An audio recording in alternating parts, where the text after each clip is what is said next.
By the time you get to the last 7 days of June, you are gonna be facing one of the most important parts of your lives.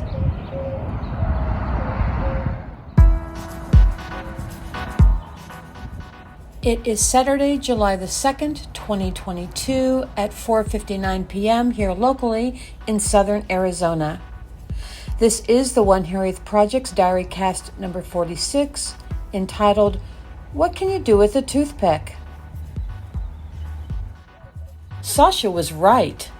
In his June of this year's reading for Aquarius, published on May the 24th, 2022, at 1:21 into that video, he said, once I get to the last 7 days of June, I was going to be facing one of the most important parts of my life. So many cosmic connections and communications occurred during these last 7 days of June. And by that I simply mean that I ask a question to the universe, so to speak, and I get answers I could never have anticipated. Some people call that praying, others meditating.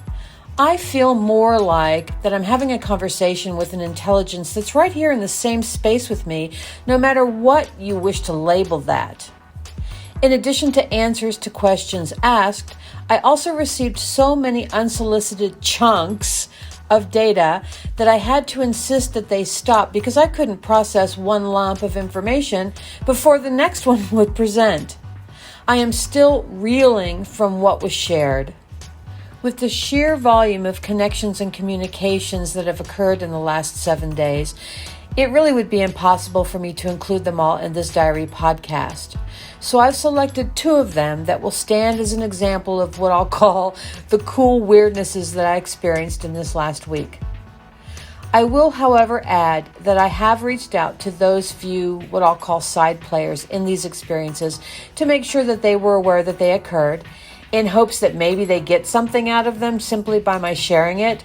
But I wish to say that some of them were so intensely heartfelt and acute that I'm sure that they can appreciate why I've opted out of sharing those in this week's fateful fare. Let me start with Saturday the 25th. After returning from a long walk that left me disgustingly sweaty, I hopped in the shower to leave the Arizona desert behind.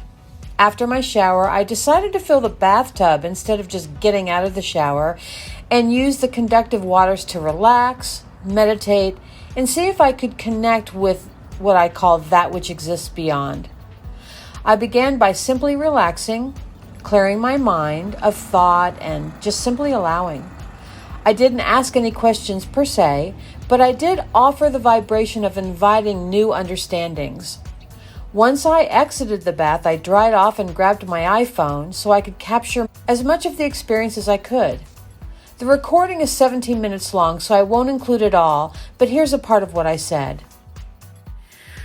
The first thing I can tell you is that I looked at the water and saw shades of just lighter than navy blue and kind of lighter than mustard, but softer than gold. I saw it in the water and I thought, well, that's weird. But it comes into play later. So then the first thing that I did was I laid on my back and just let my head float and cleared my head and didn't get any thoughts per se, just relaxation. And I took deep breaths. Then I turned on my right side, and when I allowed my head to float in the water, my ear was immersed, and it took me immediately back to, I think it was the 4th or the 5th of May, when I was fine all day long and then laid down for a short nap. And when I woke up, I lost all my hearing, but, just this muffled nothingness of what I was referring to as 1%. I lost about 99% of my hearing in my right ear. And I've talked about that in an earlier DiaryCast, so I won't go into detail. But that's immediately how I felt. And I thought, wow, that is telling me something. Now, what am I to get out of this? And the thoughts that came were that you are halfway in and halfway out. But it was to tell me, I believe, that that is where you were at that state, Barbara. You were halfway in this world and halfway in the other world. And that was done with purpose so that you could perceive that experience in a different way. And also so that you were completely aware that it was not of this world, because you found out that there was nothing wrong with your ear, but yet you heard nothing. And I thought that was fascinating. So then I said, okay, great, that's great. Let me really dive a little deeper here. And I began to go into a vision, like a daydream. And at first what I saw was this geode, labradorite stone that I have. And I was looking deep into it. I didn't actually even realize that was what was happening. I just saw a scene. And then it pulled back just enough for me to see that it was reflecting in this labradorite and that it was in the geode form as the one that I have here. Then it kind of turned into a crystal ball because I could see my hand in the back and the scene was still there. So it was as if I were looking deep into a scene. And that scene reminded me, it was like a village. And I was watching it from afar. And that took me to a recent movie I saw on Amazon Prime. I can't remember the name of it. But to me, the whole thing was to say that you are becoming connected with something beyond this that I, in my ability to understand, was identifying as a village or a community. And then I started, that just went away, and it was replaced with, first it would be blue, and then from the, almost as if it was coming from behind me around the sides of my face and then forward, it would be a circle of this mustard goldish color. And then that would move forward, into, as if the whole thing was slowly moving. And then there was blue again. Nothing after that. Then it would repeat. It would kind of clear the slate, and then it would be all blue, and then a ring of this yellowish color. Then that was followed by blue again, and then it would just, get pulled into the equivalent of a center point where it would all be blue again, and it would start over. So I'm like, okay, well, what is that? Because I instantly recognized those were the same two colors I saw in the water. When I asked that question in my mind, what I got was a drip of sweat came down from the top of my head along the side of my left eye and down my cheek really slowly. And it was movement. That's the word I got, movement. It was representing movement at what I would call a vibrational level, because after that I said, okay, well, what's the significance of this movement? And then I felt a vibration shake the water, probably from the air conditioning clicking on or something. And I could hear, and so it was like identifying it as movement based on vibration. And I was like, wow, that's really interesting. So what I was getting was that you have the ability, or at this moment, you are halfway in and halfway out, and connecting with something that is beyond, which you would identify as a community. And this connection is being effectuated through the equivalent of movement, and that movement is vibrational, and it's very slow. It appears to be very slow. When you take yourself out of that meditative state back into more density, you are getting pulled out of that connection with those things that are available through frequential connection. Then I was like, okay, but, so yeah, and so I found myself putting my hands behind my head and feeling my hair. I have really long hair, just floating in the water, but it felt like the equivalent of beautiful, soft, gentle fibers that were part of the multi-dimensional connectivity of it all. That's symbolically what they were representing to me at that time. And of course, they're still floating and moving in the conduit of water, but they're so soft and gentle and free-flowing. And it reminded me of, fibers in your brain, veins in your body, space-time connections through light and things like that. So I got it. I got that while you are in that state, that is how you connect through an infinite number of almost indecipherable, unidentifiable, constantly moving fibers of probably light or sound or some kind of vibration. For those who may wish to hear the entire 17-minute recording, I have uploaded it to the 1HP SoundCloud account, and I've included a link in the description section. Now let's go to the evening of the 28th. I was searching through my inbox of emails for the word Syracuse. I wanted to identify the date that I arrived in upstate New York a couple of months ago, and I knew my airline ticket confirmation email would be there. What I found while I was zipping through that short list was one from a friend of mine, a friend of over 40 years, my former college professor, whose name is Jerry Rushton. Dated March the 15th of 2016, just 3 days before what I've always referred to as my outside of time experience. For those who know what that's all about. This email was titled, "What Can You Do with a Toothpick?" So, knowing I get a lot of messages like this through oddities, that when I notice them, I often find messages therein. Well, so I looked through this one and found that it was filled with images by an artist from Syracuse, thus the reason it came up in my search results, whose name was Stan, M-U-N-R-O, Munro. Stan had built amazing structures out of toothpicks, and this email was filled with some of those photographic examples. And these creations were really impressive. However, I didn't see anything spiritual in them or anything that I would refer to as message-worthy, so I got the travel dates I was looking for and closed out my mail.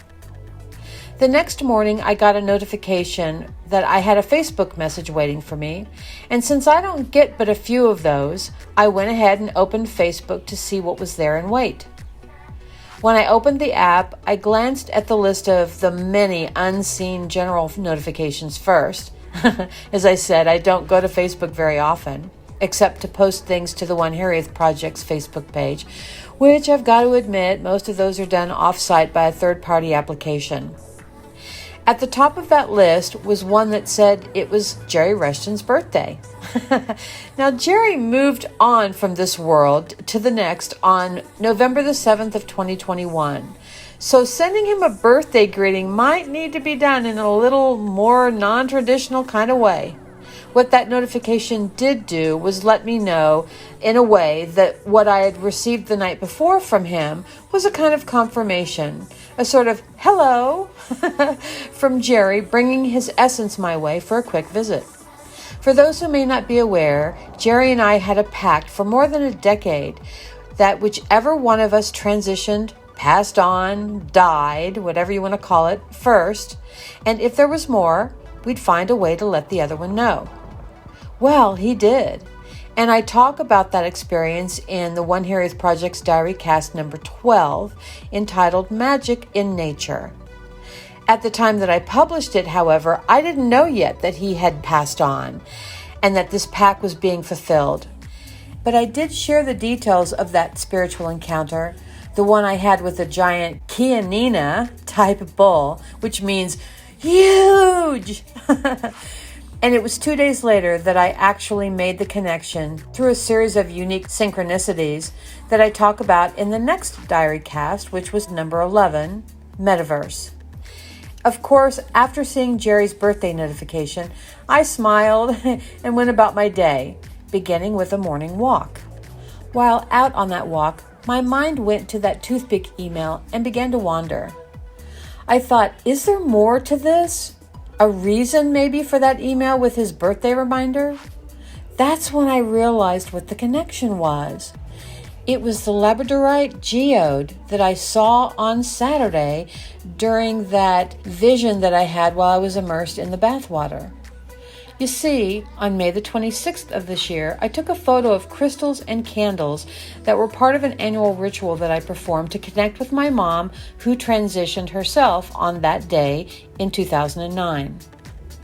Days prior, I wanted to have my 2 labradorite stones face forward so I could look at them when I walked around the Airbnb in upstate New York where I was. I'd never done that before, but I wanted to. So I decided to try toothpicks to steady and lean the 2 geodes against them, and it worked.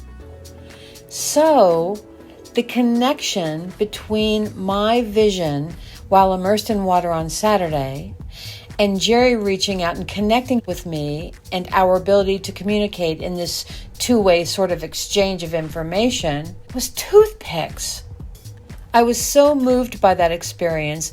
The following morning, June the 30th, after waking up really early at around 3:30 a.m., I asked Jerry if he would be willing to share more with me through an intuitive tarot card reading. I told him that I had homework to do anyway, as part of my Sunday morning tarot class that I was taking. So I said something like this: "You'd be doing me a favor by giving me a focus for the reading and the opportunity to hone my skills by following these steps before next week's class." So I repeated the same spread, a Celtic cross, twice, using 2 different decks to see if I could get the same basic information as a sort of confirmation.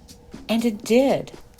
What I got was powerful, humbling, and so profound that I spent the rest of the day reviewing what came through to make sure that I got the most out of it. Now, I recorded 2 audios to go along with each of the spreads, but they're 8 minutes and 45 seconds and 10 minutes and 8 seconds long, respectively, so I'll simply give you the Cliff's Notes version. Justice. The Justice card came out over and over and over again. On the second spread, I put it back when it flew out, just to be sure I was fair in the shuffling and card pull. Now let me add that once I did these 2 spreads, I asked Jerry for one more, one just between us. 4 times that darn Justice card flew out, and I put it back every single time, only to have it come out in the potential outcome position after the spread was laid. Now that spread's private, and I didn't take a photo of it, and I didn't record an audio about it, but essentially in those first 2 spreads, here's what he shared. The first spread can be summed up with the phrase, concept of justice. It was about what justice was divined to be, not the system designed by man, but the concept of what it is intended to achieve. The second spread can be surmised in the phrase, creation of justice. This one was a sort of how-to. What I got was the purpose behind the concept of justice as defined, and then how to bring it into being. Now that, to me, is miraculous. Then, on Friday, July 1st, I finally watched Sasha Bonason's prediction for the 30th of June. It had actually popped up on the morning of the 30th, but as I said, I was so overwhelmed with the information about justice that came through these 2 tarot spreads that I pushed it forward a day. Here's what Sasha said. The last date, my gorgeous Aquamarini, it's going to be on the 30th of June. Now, the 30th of June, it's like you're gonna just feel a little bit weird here on the 30th of June because suddenly like you're probably going to just wake up in the morning and then you're gonna think again about a specific person from your past long time ago. Someone is just gonna come on your mind, like manifest in your mind just out of the blue. Certain person from a long time ago. This may happen as soon as you wake up in the morning. This may happen if you meditate a little bit. This may happen if you have a moment of a lucid dreaming. This may even happen when you're kind of relaxed, in a relaxed stage. If you're painting and then you're relaxed, it might come then because your vibration is very strong. Whatever you like expressing yourself with, this kind of like creates a very unique and special vibration, which points out on things that are missing in our lives, because it reminds us of the energy and vibration, how things used to be. So someone very specific from your past is going to be on your mind on the 30th of June, and you will know, like, oh my God, as soon as you become aware of it, you will also know that this is going to play such a huge role when it comes to you feeling instability in your life. It's going to remind you of instability in your life for some reason, but even more importantly about the actual alteration that you need to make here in order to make a change. And the change is going to really be the beginning of a control over the situation in your life that kind of drain your energy and strength because you were worrying about it way too much. So it's all about courage, energy, and determination that you're going to get through this, but also you will know that this is gonna